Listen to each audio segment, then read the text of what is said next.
بسم اللہ الرحمن الرحیم۔ السلام علیکم ورحمۃ اللہ وبرکاتہ۔ محترم سامعین، سوشل میڈیا پر ان دنوں مولانا سعد صاحب کا ایک کلپ بہت زیادہ وائرل ہو رہا ہے، جس میں انہوں نے فرمایا جواز کو رکھیے آپ لپیٹ کے اپنی جیب میں۔ اسی طرح ایک اور بیان میں انہوں نے کہا کہ جواز ہی آدمی کو سنت سے روکتا ہے، جواز اور صحابہ میں تضاد ہے۔ یہ آپ کی حماقت ہے کہ آپ جواز کی تردید کو برداشت نہیں کرتے۔ سنت کے مقابلے میں جواز کا قلادہ آپ کے گلے میں پڑا ہوا ہے۔ یہ الفاظ سننے کے بعد بہت سے اہل علم اور طلبہ علم کے ذہن میں یہ سوال پیدا ہوا کہ آخر جواز، جسے فقہاء کرام ایک شرعی حکم شمار کرتے ہیں، اس کی مطلق مذمت اور تردید کا کیا مطلب ہے؟ محترم سامعین، آئیے اس مسئلے کو جذبات سے ہٹ کر خالص علمی انداز میں سمجھنے کی کوشش کرتے ہیں۔ سب سے پہلے یہ جاننا ضروری ہے کہ فقہ اور اصول فقہ میں اباحت اور جواز کو شرعی حکم میں شمار کیا جاتا ہے۔ مشہور اصولی امام علامہ بدر الدین زرکشی رحمۃ اللہ علیہ فرماتے ہیں، الاباحت حکم شرعی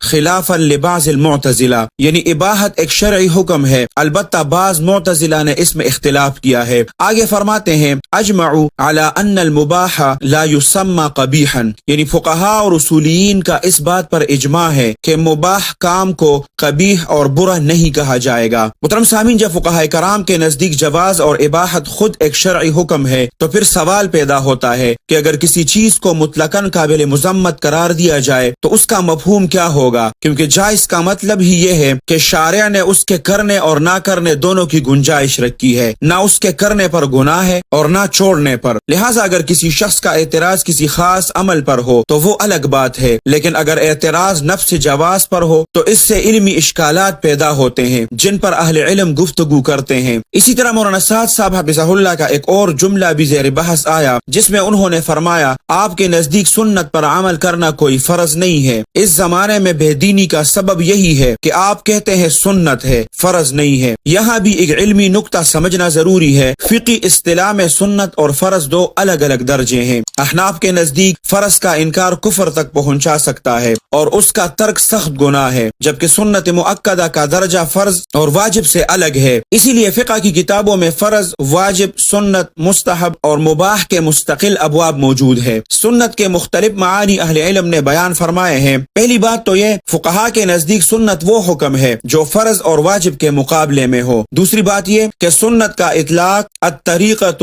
المسلوکۃ المرضیۃ فی الدین پر بھی ہوتا ہے، یعنی دین کا پسندیدہ راستہ۔ تیسری بات یہ، کبھی سنت کا لفظ بدعت کے مقابلے میں بولا جاتا ہے، اس معنی میں پوری شریعت سنت کہلاتی ہے۔ چوتھی بات یہ، اصولیین کے نزدیک سنت سے مراد نبی کریم صلی اللہ علیہ وسلم کے وہ اقوال، افعال اور تقریرات ہیں جو تشریع کے درجے میں ہو، لہٰذا کسی مقام پر سنت کا معنی متعین کیے بغیر گفتگو کرنے سے بہت سی غلط فہمیاں پیدا ہو سکتی ہے۔ محترم سامعین، فقہاء کرام نے فرض، واجب، سنت، مستحب اور مباح کے درمیان جو درجات قائم کیے ہیں وہ محض الفاظ کا فرق نہیں بلکہ شرعی احکام کے مراتب ہے۔ اگر ان مراتب کو ایک ہی درجے میں شمار کر لیا جائے تو فقہ کا ایک بڑا باب ہی ختم ہو جاتا ہے۔ اسی لیے اہل علم ہمیشہ اصطلاحات کے صحیح استعمال پر زور دیتے ہیں تاکہ دین کے احکام اپنی اصل شکل میں محفوظ رہے۔ محترم سامعین، یہاں ایک بات نہایت وضاحت سے عرض کرنا چاہتا ہوں کہ ہماری اس گفتگو کا مقصد کسی شخصیت کی تنقیص یا اہانت نہیں ہے، مولانا سعد صاحب کاندیلوی حفظہ اللہ کے خلاف نہیں ہے، نہ ہی کسی شخصیت کو نشانہ بنانا چاہتے ہیں۔ ہم صرف ان اقوال اور نظریات پر علمی گفتگو کر رہے ہیں جو فقہاء کرام، اصولیین اور ہمارے اکابر علماء کے متفقہ اصولوں کے خلاف محسوس ہوتے ہیں۔ اگر کوئی بات قرآن، سنت، فقہاء امت اور اکابرین کے مسلک کے موافق ہو تو ہم اسے خوشدلی سے قبول کرتے ہیں، اور اگر کسی بات میں علمی اشکال ہو تو اس کی نشاندہی بھی علمی انداز میں ہونی چاہیے۔ محترم سامعین، آپ لوگوں کا اس بارے میں کیا خیال ہے؟ اپنی قیمتی رائے کا اظہار کمنٹ سیکشن میں ضرور کرے۔ اللہ سبحانہ و تعالی ہمیں حق بات سمجھنے، حق بات قبول کرنے اور امت میں اعتدال اور انصاف کے ساتھ گفتگو کرنے کی توفیق عطا فرمائے۔ اللہ سبحانہ و تعالی آپ سب کو اپنے حفظ اور امان میں رکھے، اپنے خصوصی دعاؤں میں یاد رکھے۔ السلام علیکم ورحمۃ اللہ وبرکاتہ۔